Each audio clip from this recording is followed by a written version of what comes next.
How you doing? This is a quick like maintenance / safety video for you guys. I was having an issue with the van here. If you don't know, I'm driving around in a heavily modified Astro van. And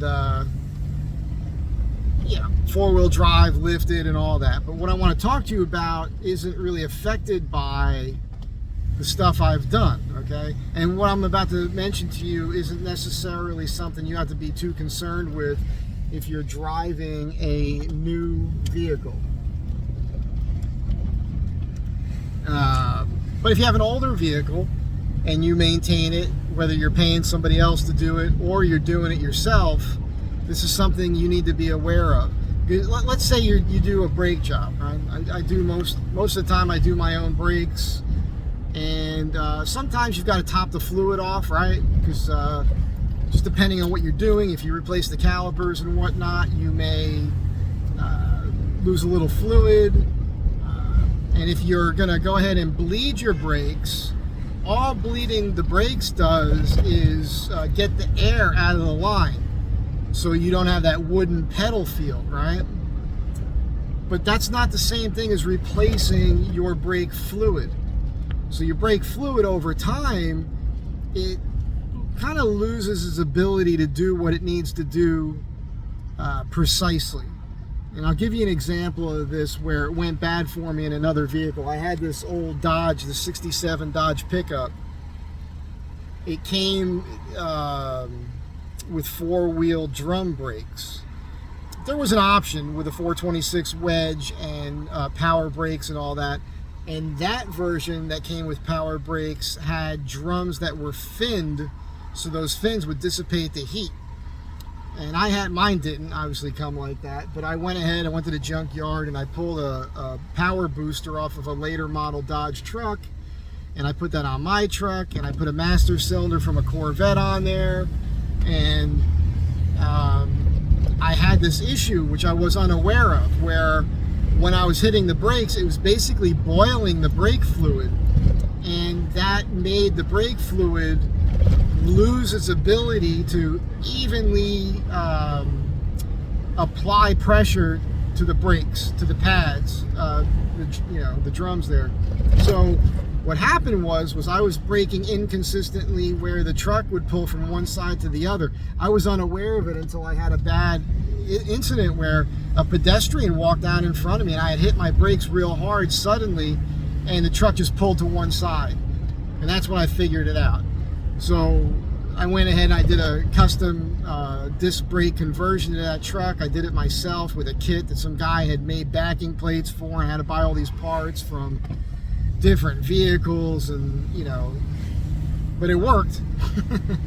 So here I am, I'm in this thing, and as you may know, I've done a lot of work. I had an issue with the rear end. I put a posi traction in there, and the clip fell out, and the axle was coming out, and I didn't even realize it. And I had just put new drums and brakes on the rear before that, and the only thing holding that whole axle in place was the brakes.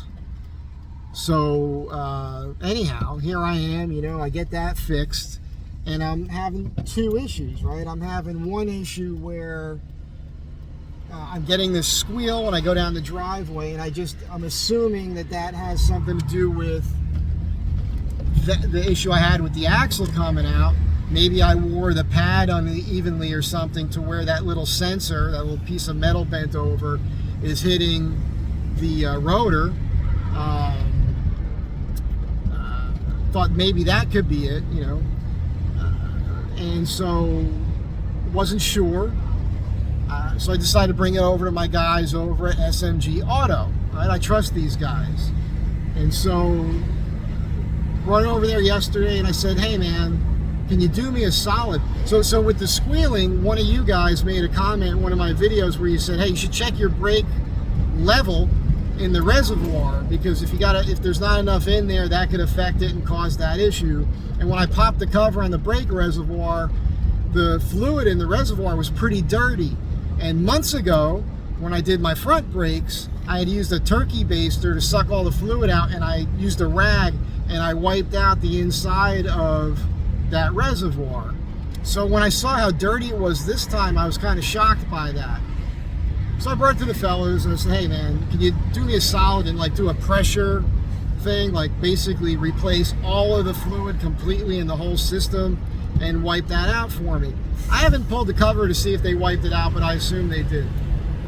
And I talked to Irvin about it, and he said, yeah man, it was pretty bad, and they you know, had to do this thing, and you know, they do it manually there. I thought that they would have, a brake shop will have a machine that they could just hook it up and use pressure and force all the old fluid out and put new fluid in, and it's lickety split and easy.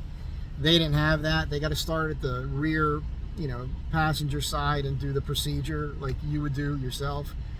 But they did it. And as soon as I got in the van, I could feel it. Nice, perfect pedal now, braking fine, no more issues. I still get that squeal when I go down my driveway in the morning and I get to the first stop sign. And I was talking to them about it, and they said that when you put new rotors on, that'll happen usually for a while until everything breaks in. So I'm not concerned. They inspected the pads and told me that everything is fine. Plenty of meat on all the pads all the way around, so I'm golden.